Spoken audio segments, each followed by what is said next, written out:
உறவுகளே, இது நியூஸ் 18 தர்பார். நான் உங்க எழில்.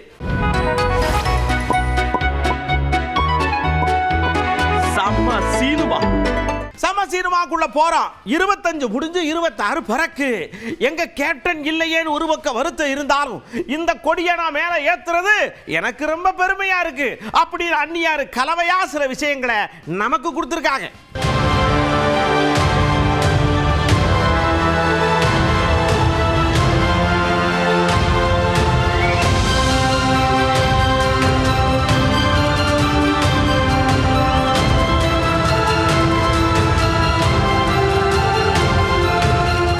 என் ஃப்ரெண்ட போல யாரும் வச்சான் அப்படின்னு கோர்த்துக்கிட்டு நிற்கிறாங்க நேரு ஐயாவும் சேகர்பாபு ஐயாவும். செய்தியாளர்கள் வந்து மைக்கு நீட்டின உடனே நீங்கள் கேட்கிற கேள்விக்கெல்லாம் என் நண்பர் சேகர்பாபு பதில் சொல்வார். சடக்குன்னு கோர்த்து விட்டு அவரோட்டு போயிட்டார்லாம். ஒரே சிரிப்பு தான் போங்க. ஏதாவது கேள்வி உள்ளூர் மந்திரி ஆகும், ஏதாவது கேள்வி உள்ளூர் மந்திரி ஆகும், ஏதாவது கேள்வி உள்ளூர் மந்திரி ஆகும். நான் சொல்லிட்டேன். இந்த பையன் ஐயா சொல்லு ஏங்க. அது உற்சவர் மூலவர் அனைத்துக்கும் உரியவர் எங்கள் முதல்வர். அவர் முடிவெடுப்பார். அவர் இந்த கேள்வி கூட கேட்க மாட்டாங்க. ஐயா உட்கார்றதுல போட்டி. அதாவது எதுல உட்கார்றது? கீழே உட்கார்றது. அப்புறம் என்ன அதிகாரம் சேரலையா? சேலத்தில் நடந்த தாவேகா மாநாட்டுக்கு முந்தைய ஒரு முன்னோட்டம் இருக்கும் இல்லையா? அங்கதான் புசியானந்து உங்களை உட்கார சொல்ல, அவரை உட்கார சொல்ல.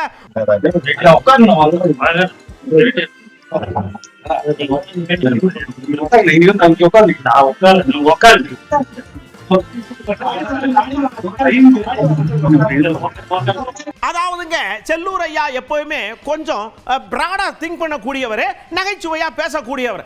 ஆனா இந்த செய்தியாளர்கள் தம்பிகள் எடக்கு முடக்க 4 கேள்வியை தூக்கி எடுத்து நச்சுன்னு போட்டாங்க. ஐயாவுக்கு கொஞ்சம் எசகு புசுக ஆகி போச்சு. அதை சமாளிக்கிறதுக்கு ஐயா என்னெல்லாம் பண்றாருன்னு ஒரு எட்டி பாருங்க.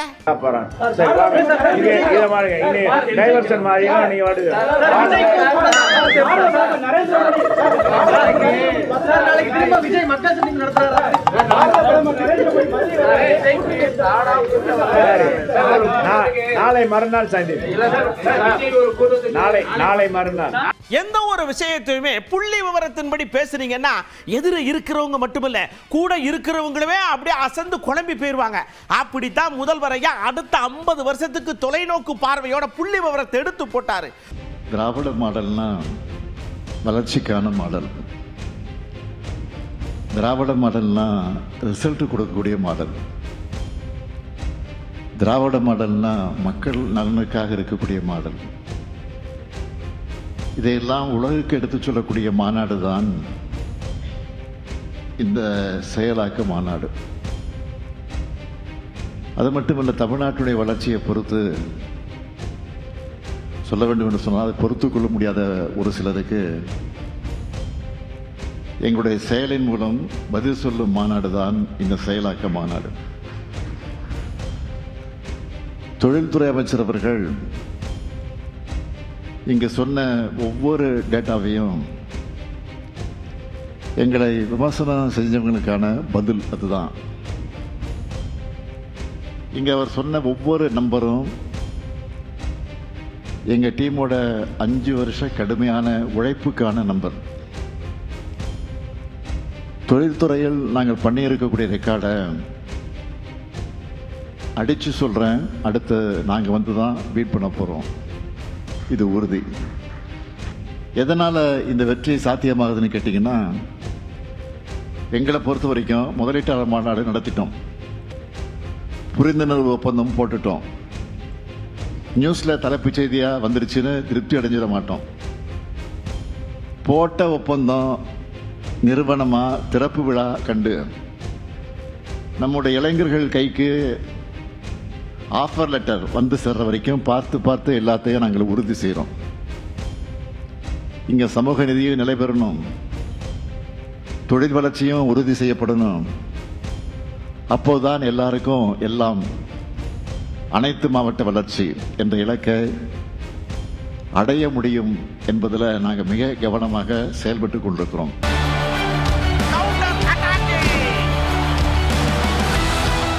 அடுத்த நேரம் நம்ம கவுண்டருக்குள்ள போறோம். முதல்வரையா ஓபன் பண்றாங்க. நமக்கு போட்டியே டெல்லி டு சென்னை, சென்னை டு டெல்லி, அதாவது தமிழ்நாடு டு டெல்லி, டெல்லி டு தமிழ்நாடு. இடையில இருக்கிற பத்தியில கவலையே கிடையாது, அதெல்லாம் மத்தவங்க பார்த்துக்குருவாங்க அப்படின்னு ஆரம்பிச்சு வச்சிருக்காரு. நம்ம கூட்டணியை தவிர வேற யாருக்கு வாக்களிச்சாலும் இதுவரை நாம பண்ணிக்கிட்டு வரக்கூடிய நலத்திட்டங்கள் ஸ்டாப் நின்னுடும். தமிழ்நாட்டினுடைய தொகுதி அளவை குறைச்சிருவாங்க. இதுவரை நாம் சாதிச்சு காட்டியிருக்கக்கூடிய வளர்ச்சியை பின்னோக்கி கொண்டு போயிடுவாங்க. வளர்ச்சி அரசியல் மாறி கலவர அரசியல் தான் தமிழ்நாட்டில் நடக்கும். நடக்க போற தேர்தல் 2 கூட்டணிகளுக்கு இடையில் நடக்கிற தேர்தல் இல்ல. இது தமிழ்நாடு வாசஸ் NDA. பாமர மக்களுக்கு புரிகிற மாதிரி இன்னும் எளிமையா சொல்லணும்னா, வெல்ல போவது தமிழ்நாடு அணியா டெல்லி அணியா, இதை முடிவு பண்ண போறதுதான் இந்த தேர்தல். அரசியல் விருப்பு வெறுப்புகளுக்கு அப்பாற்பட்டு நம்ம தமிழ்நாட்டை தாய் நாட்டை காக்க எல்லோரும் திமுகவை ஆதரிக்க வேண்டிய தேவையை விளக்கணும். ஒன்றிய பதாகால திட்டங்களுக்கான நிதி ஒதுக்கீடு, பட்ஜெட், பேரிடர் நிவாரணம், கல்வி நிதின்னு தொடர்ந்து தமிழ்நாட்டுக்கு செய்யக்கூடிய வஞ்சகத்தையும், அதை எதிர்த்து கேள்வி எழுப்பாத அடிமை அதிமுகவின் துரோகத்தையும் மக்கள் முன் தோலுரிக்கணும். வெறுப்பை விதைச்சு வன்முறையை தூண்டி மக்களை பிளவுபடுத்தி அதன் மூலம் வெற்றி பெறலாம்னு துடிக்கிற விஷ விதைகளை தமிழ்நாட்டுக்குள்ள விடவே கூடாது. நல்லா புரிஞ்சுக்குங்க, நாம போராடுறது திமுக வெற்றிக்காக இல்ல, தமிழ்நாட்டினுடைய வெற்றிக்காக. எப்படியாவது ஒரு விஷயத்தை மடக்கி தனக்கு சாதகமா மாத்திக்கிறதுல நம்ம தமிழிசை அக்காவை அடிச்சுக்கவே முடியாதுல. டாக்டர் வாருங்க, அவங்க சொல்றாங்க முதல்வர் ஐயா சொல்றது டெல்லியில இருக்க காங்கிரஸ் எப்படியாவது காங்கிரஸ்ல இருந்து இப்படி இப்படி போயிடணும் போட்டிருக்குன்னு அவங்க வாட்டுக்கு அள்ளி விடுறாங்க. காங்கிரஸ் சொல்றாரா? காங்கிரஸ் மறைமுகமா சொல்றாரு டெல்லி அணியா தமிழ்நாடு அணி. எங்களெல்லாம் சொல்லலை, ஏன்னா நாங்கள் தமிழ்நாடோடு இணைஞ்சிட்டோம். மரியாதைக்குரிய பாரத பிரதமர் மலேசியாவில் பேசும்போது தமிழ்நாட்டை பற்றியும் தமிழர்களை பற்றியும் அவ்வளோ உயர்வாக பேசியிருக்கிறாரு. அதனால் தமிழ்நாடு அணியா டெல்லி அணியான்னு கேட்டது பாஜக அணியே இல்லை, காங்கிரஸை வேணால் கேட்டிருப்பாரு. அவங்களுக்குள்ள தானே இப்போ போட்டி இருக்குது. அதனால் அவர் டெல்லி அணின்னு சொன்னது ராகுல் காந்தியே சோனியா காந்தி என்று நான் எடுத்துக்கொள்கிறேன். இதையே வேற ஒரு ஆங்கிள் பார்க்குறாங்க நம்ம ஆர்வி உதயகுமார் ஐயா. ஸ்டாலின் அவர்கள் கற்பனையிலே வாழ்வதை தனது பேச்சின் மூலமாக நிரூபித்திருக்கிறார்கள். தமிழக அணியா டெல்லி அணியா முடிவு செய்ய போகும் தேர்தல் இது என்று அவர் பேசியிருப்பது மொத்தமுள்ள 75,000 வாக்குச்சாவடிகளில் ஒவ்வொரு பூத்திலும் குறைந்தபட்சம் 380 வாக்குகளை பெற வேண்டும் என்று இலக்கு நிர்ணயித்து 2,60,00,000 ஓட்டுகள் வாங்க வேண்டும் என்று திமுக கட்சியினருக்கு இலக்கு நிர்ணயித்திருக்கிறார்கள். தமிழக மத்தியிலே அவருக்கு இருக்கிற எதிர்ப்பு அலையை, இந்த அரசினுடைய கொடுங்கோல் ஆட்சியினுடைய வேதனையை இன்றைக்கு அவர் உணர்ந்திருக்கிறாரா உணரவில்லையா? மின்சார கட்டண உயர்வு, சொத்து வரி உயர்வு, பாலியல் வன்கொடுமைகள், சட்டம் ஒழுங்கு சீரழிவு, போதைப்பொருள் நடமாட்டம் என்று உலக அளவில் இன்றைக்கு தலைகுனிந்து இருக்கிற தாய் தமிழ்நாடு ஆட்சி பொறுப்பை ஏற்ற நாள் முதலாக பொய் பேசுவதிலே வல்லவராக ஸ்டாலின் அவர்கள் மாறியிருப்பதும் இந்த தமிழ்நாட்டு மக்கள் ஸ்டாலின் மீது நம்பிக்கை இழப்பதற்கு ஒரு முக்கிய காரணமாக இருக்கிறது. அவர் பேசுவதை பார்த்தால் அவர் எந்த நாட்டிலே இருக்கிறார், எந்த கற்பனை உலகத்தில் இருக்கிறார் என்று நமக்கு வியப்பாகத்தான் இருக்கிறது. ஆகவே வருகிற தேர்தல் என்பது டெல்லி அணியா தமிழ்நாடு அணியா என்று நீங்கள் திசை திருப்புகிற வேலை தமிழ்நாட்டு மக்களிடத்திலே ஏற்படாது, அது எடுபடவும் செய்யாது. நானும் இந்த இடத்துல ஸ்கோர் பண்ணலன்னா அப்புறம் என்னை கேட்டுருவாங்களான்னு செல்லூர் அண்ணே உள்ள வந்து இதுக்கு முன்னாடி கோட்டை வச்சுக்கல, அங்கே நீங்கள் போய் அப்போ பேசலாம்ல, இப்போ மட்டும் டெல்லி டு தமிழ்நாடுன்னு பேசுறீங்க, எல்லாம் பயம். அந்த பயம்தான் எங்களுடைய வெற்றின்னு அவர் ஒரு கணக்கு போட்டு துண்டை தூக்கி போடுறான். அவங்க 1999 பாரதிய ஜனதாவோட கூட்டணி வச்சிருந்தாங்க, 2001 கூட்டணியில் இருந்தாங்க. அப்போ அவங்களும் பாரதிய ஜனதாவும் கூட்டணி இருக்கும்போது டெல்லிக்கும் தமிழகத்துக்கும் போட்டியா? இதெல்லாம் விதண்டவாதமாக ஏதாச்சும் சொல்லணுமேன்னு நம்ம தான் சொல்கிறேன்ல. நேற்று நான் சொன்ன கதை தான். வடிவேல் மாதிரி இன்னைக்கு மக்கள் புலம்ப விட்டுட்டாங்க. அவங்க கட்சிக்காரவங்க வடிவேல் மாதிரி நம்ம முதலமைச்சர் நல்ல ஒரு அவரை போய் புலம்ப விட்டுட்டாங்க. பாருங்க, புலம்ப விட்டுட்டாங்களே. அவர் என்ன ஏதாச்சும் ஒன்று சொல்லணும்னு சொல்றாரு. வேற யாராச்சும் சொல்றாங்களா? ஏங்க, இப்ப நீங்க நல்லவன் நானா சொல்லிட்டேன். என்ன செய்யுது? நான் தான் கோபாலகிருஷ்ணன், நான் தான் எல்லாரும் என்னை சப்பானி கூப்பிடுறாங்க. நான் கோபாலகிருஷ்ணன் சொன்னா யார் ஏத்துக்குருவாங்க? நானா சொல்லிக்கிறலாம். என்னண்ணே, என்ன தம்பி, அப்படித்தானே? உண்மையில மத்தவங்க சொல்றோம், மக்கள் சொன்ன முதல்வர் அண்ணே, இந்த தங்கச்சி மேல உங்களுக்கு உண்மையிலேயே அக்கறை இருந்தா ஒரு விஷயத்தை சொல்லுங்க.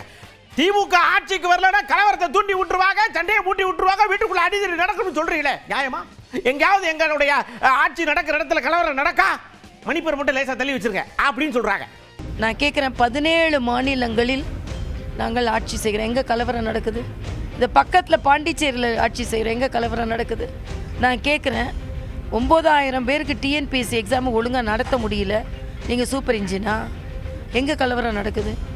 ஆனால் வேங்கை வயலில் பட்டியலின மக்கள் குடிக்கிற தண்ணீரில் மலம் கலந்தீங்களே, இன்னைக்கு வரைக்கும் கண்டுபிடிச்சிங்களா?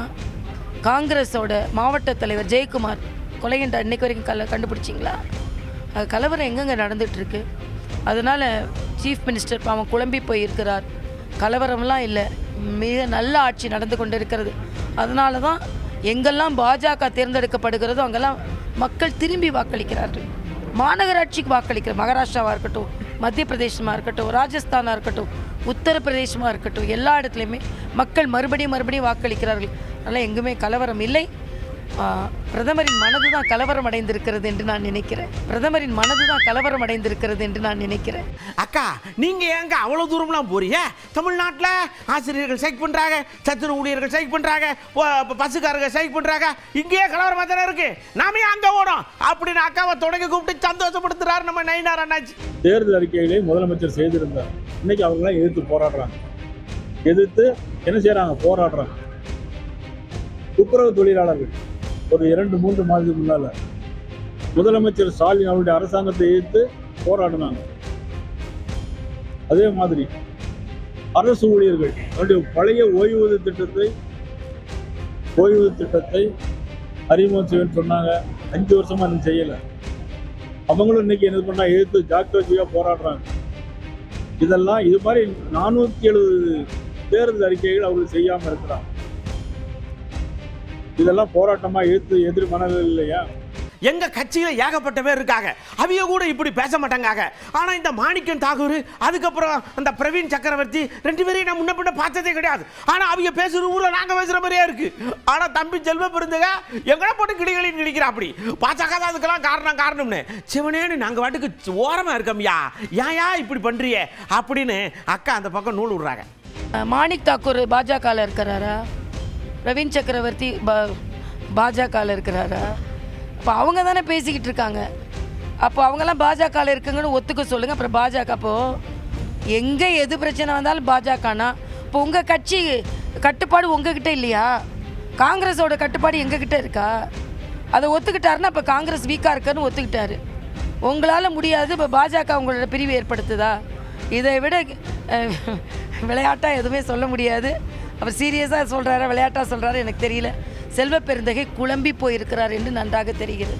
வைகை செல்வன் அருமையான இலக்கியவாதி. வாயை திறந்தா மடை திறந்த வெள்ளம் போல அப்படி தமிழ் தடதடன்னு தாண்டமாகி வரும். சடக்குன்னு இப்போ என்ன பண்ணுறதுன்னா, பானை உடஞ்சி வச்சு பக்குவமெல்லாம் வெளிப்பட்டு போச்சு, பூனை வெளியே வந்து வச்சு குட்டியெல்லாம் ஓடி போச்சு அப்படின்னு கூட்டணி உடஞ்சி போச்சு அப்படிங்கிற மாதிரி சொல்றார்.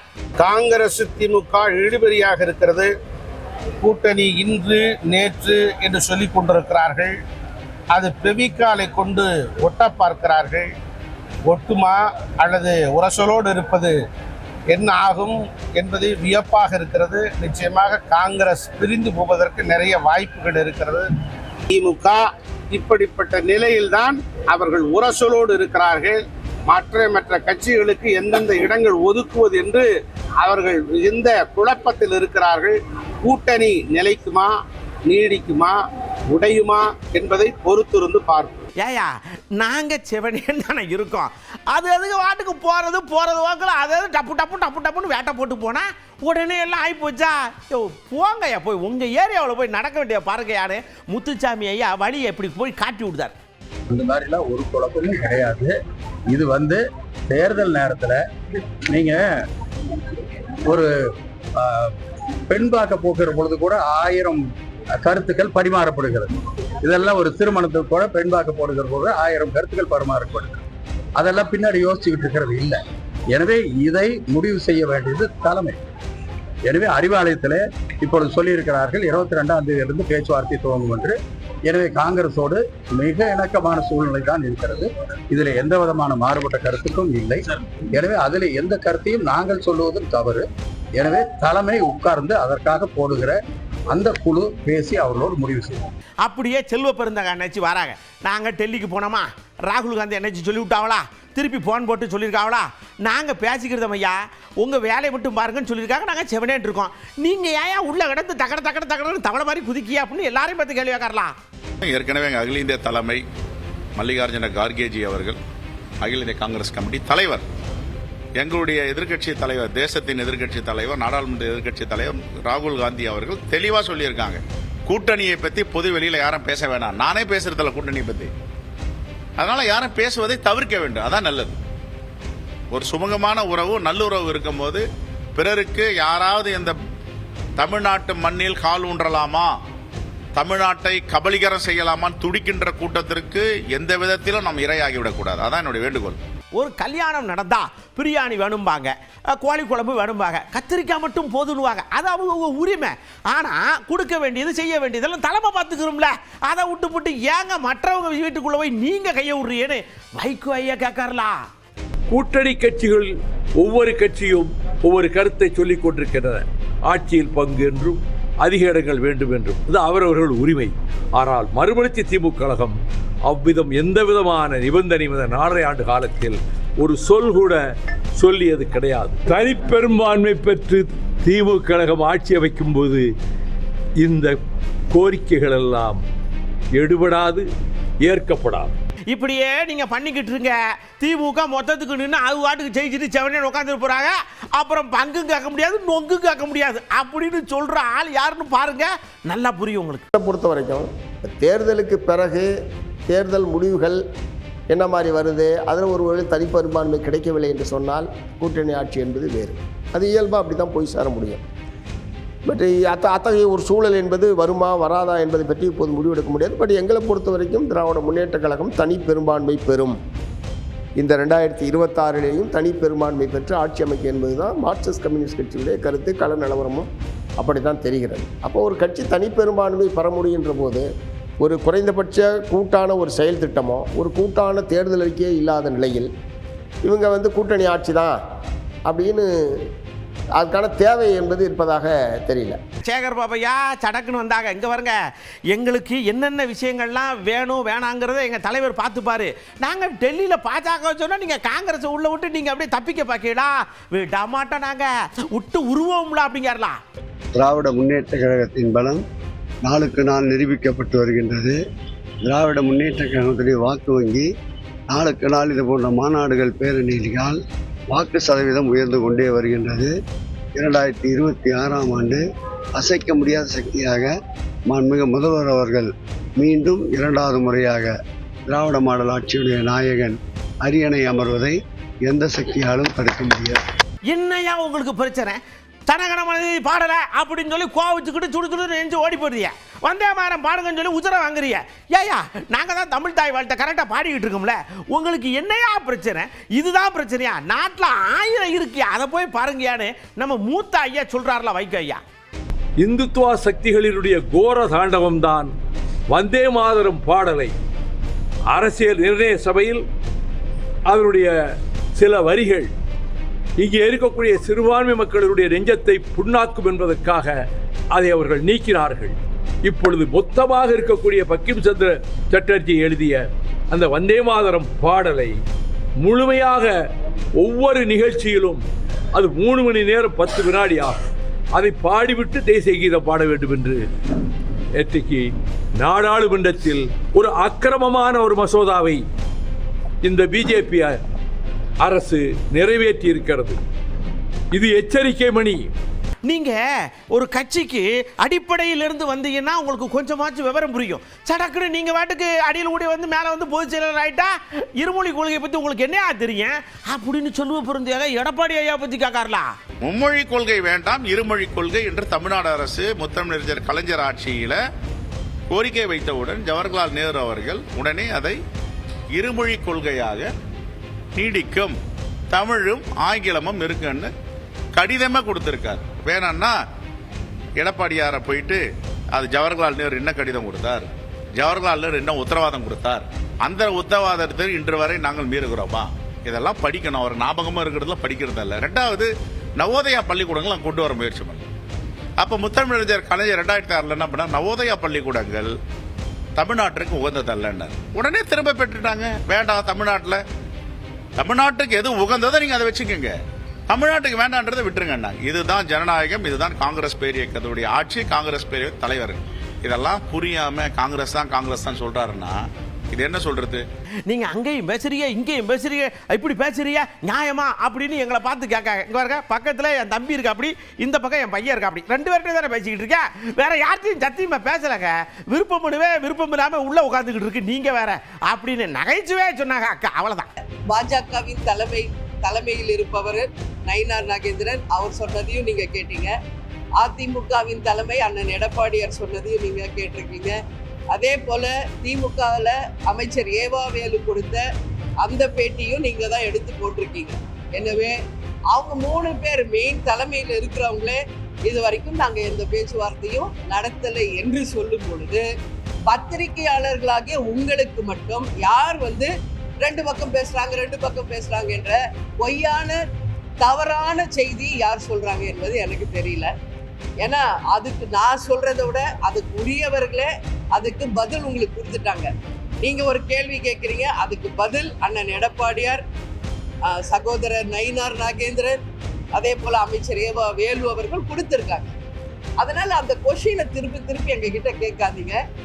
எங்க மாவட்ட செயலாளர்கள், எங்க நிர்வாகிகள், தொண்டர்கள் எந்த கூட்டணியை விரும்புகிறார்களோ அந்த கூட்டணியை தான் இந்த முறை தேசிய முற்போக்கு திராவிட கழகம் அமைப்போம் என்பதை மீண்டும் இந்த நல்ல நாள்ல உறுதியாக நான் சொல்ல கடமைப்பட்டேன்.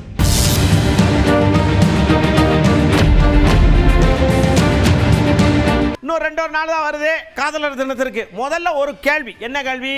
காதலர் தினம் என்றால் என்ன? ஓகே. 2வது கேள்வி, இந்த காதலால் ஏற்பட்ட நன்மை என்ன, தீமை என்ன அப்படின்னு கேட்டா அப்படியே ரோசாப்பூ மூக்கு சவக்கு எல்லாருக்கும். ஏன்னா காதலை பற்றி சொல்லிட்டோம்ல, பதில் சொல்லியிருக்காங்க. செயின்ட் வேலண்டைன் என்ற வரலாற்று நபரின் பெயரால் தான் இந்த பிப்ரவரி 14 காதலர் தினம் கொண்டாடப்படுகிறது. ஒரு பொண்ணு ஒரு பையனை மட்டுமே லவ் பண்ணணும்னு அவசியம் கிடையாது. பேரண்ட்ஸு, அம்மா குழந்தைங்கள, இல்லை அம்மா பெற்றவங்கள அந்த மாதிரி இது பண்ணி கொண்டாடிக்கலாம். இன்னைக்கு காதல்னால உலகத்தில் நிறைய மாற்றங்கள் வந்திருக்குது. இன்றைக்கி பார்த்தீங்கன்னாக்கா ஏற்றத்தாழ்வு கம்மியாக இருக்குது, ஜாதி மதம் கம்மியாக இருக்குது. போர் ஆரம்பிக்கிறதுக்கு காதல் காரணமாக இருந்திருக்கு, அதே போர் நிற்கிறதுக்கும் காதல் காரணமாக இருக்குது. குப்பையில் இருக்கிற ஒருத்தன் கோபுரத்துக்கு போகணுன்னா அதே காதல் காரணமாக இருக்குது. காதலால் அனைத்து சாதி மதங்களும் குறையும். ஒவ்வொரு ஆணின் வெற்றிக்கு பின்னாடியும் ஒரு பெண் இருக்கிறாங்க, ஒவ்வொருடைய பெண்ணின் வெற்றிக்கு பின்னாடியும் ஒரு ஆண் இருக்கிறாங்க. உண்மையான காதல் என்னன்னாக்கா அதில் என்னென்னா விட்டு கொடுத்து போகணும், புனிதமாக இருக்கணும், நல்லதாக இருக்கணும், நல்ல அன்பு செலுத்தக்கூடியதாக இருக்கணும். இல்லை சண்டை வந்தாலும் எது வந்தாலும் கடைசி வரையும் ஒன்றா இருந்து லைஃப்பில் அச்சீவ் பண்ணுறது தான் உண்மையான காதல்னு எனக்கு தோணுது. காதலால் எனக்கு தெரிஞ்ச ஒரு மாற்றம் இல்லைனா, உண்மையாக இருக்கிறவங்களும் இருக்காங்களே, பொய்யா இருக்கிறவங்களும் இருக்காங்க. லவ் பற்றி என்ன சொல்கிறது, ஃபுல்லாக லஸ்ட்டு தான். இந்த காலத்தை பொறுத்தவரையும் ஃபுல்லாக லஸ்ட்டு தான். யார்கிட்ட ட்ரஸ்ட்டுன்றது அவ்வளோ இல்லை. எல்லாம் சும்மா இப்போ டைம் பாஸ்க்கு அந்த கூட சுற்றத்துக்கும் அவங்க டைம் ஸ்பெண்ட் பண்ணுறதுக்கும் மணி ஸ்பெண்ட் பண்ணுறதுக்கும் இப்போ லவ் பண்ணி சுற்றாங்க. லவ் எல்லாம் வேஸ்ட் ஆஃப் டைம். இன்றைக்கி மனுஷனுடைய நேரம் செலவு பண்ணுறதுக்கே குறைந்த காலகட்டம் தான் இருக்குது. அப்படி கூட இந்த நேரத்துலையும் காதலுக்காக ஒரு தினம் கண்டிப்பாக தேவைதான். அடுத்த தர்பாரில் ஏகப்பட்ட விஷயத்தோட நான் உங்கள்கிட்ட வந்து சந்திக்கிறேன். அது வரைக்கும் உங்கள்கிட்ட இருந்து tata bye bye see you சொல்லிட்டு அப்படியே கிளம்புறது உங்கள் அன்புடன் எழில். வணக்கம் மக்களே.